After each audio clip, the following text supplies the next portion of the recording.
All right, I just want you to take a look at this, right? Cement all around, nasty sewer water, all of LA's runoff, most of it coming through here, right? Full of poison. Now, I just want to make it a point that I believe people should stop supporting things that poison us, that poison the planet. We should be supporting things that nourish it, that harbor life, that multiply, that are evergreen, that are sustainable, that are future proof. Okay? And this ties into why I love plants so much, why my job, my past two previous jobs have had to do with plants and agriculture. That's why my hobbies include doing bonsai, growing cannabis, growing urban farming, learning how to grow living soil. And the thing that is just so cool to me that falls in line with this value of not contributing to poison is that when you're gardening, when you have a plant, when you buy a plant from Home Depot and you take care of it, when you have a job and your job is to sell plants or you're working on a farm, you're contributing to harboring life.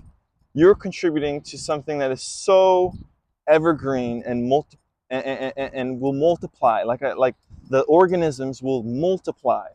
You're attracting birds and bees that are fertilizing the ground. You're selling plants to people who are going to plant them and do the same thing, right? That to me is it's the most godly thing.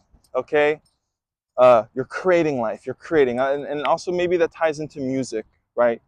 But this is about plants and bonsai and growing cannabis and farming. Okay, when you harbor life, you're doing God's work. You are a shepherd of life. The you're doing one of the most ancient trades and skills of humankind.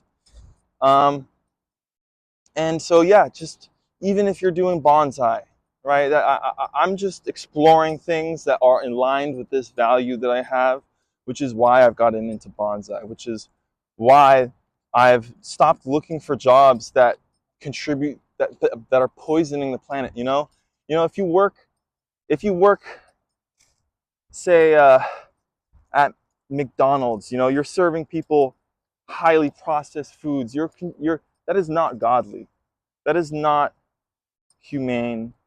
And a lot of people are ignorant and naive, or they just don't know.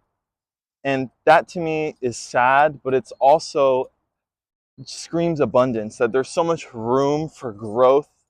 If you want to have a business that is going to harbor life, and if you're a shepherd of life and organisms, there is so much room. No matter how much competition there is right now, it's nothing compared to the room that we have to grow.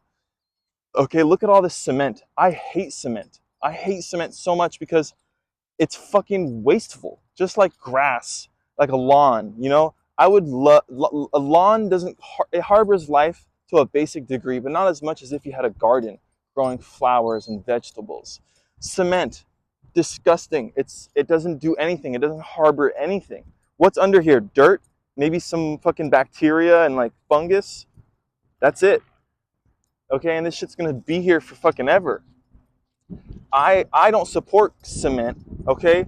I would never want to fucking have a cement company. I would never want to work for a cement landscaper.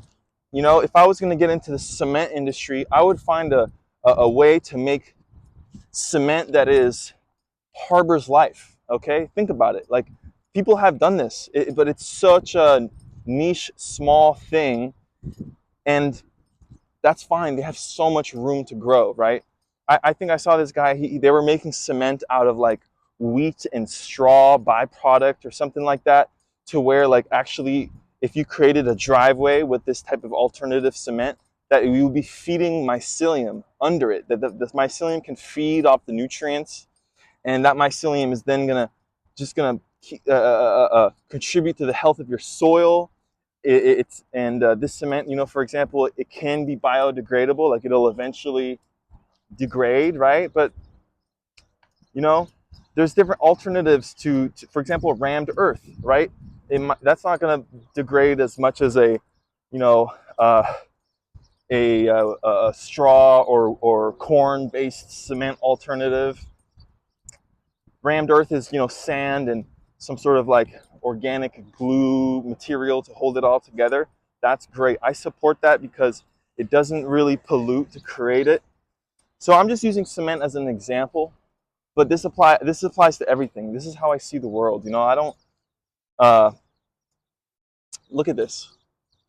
Okay, the only thing that can live here is pigeons. Imagine if this was like a porous cement alternative where plants could grow through it, plants could grow along it. You would be harboring so many more organisms, helping purify the air. You know, all we have here is pigeons, right? And I just think, this is something that we should all think about. Stop contributing to poison, and be a shepherd of life.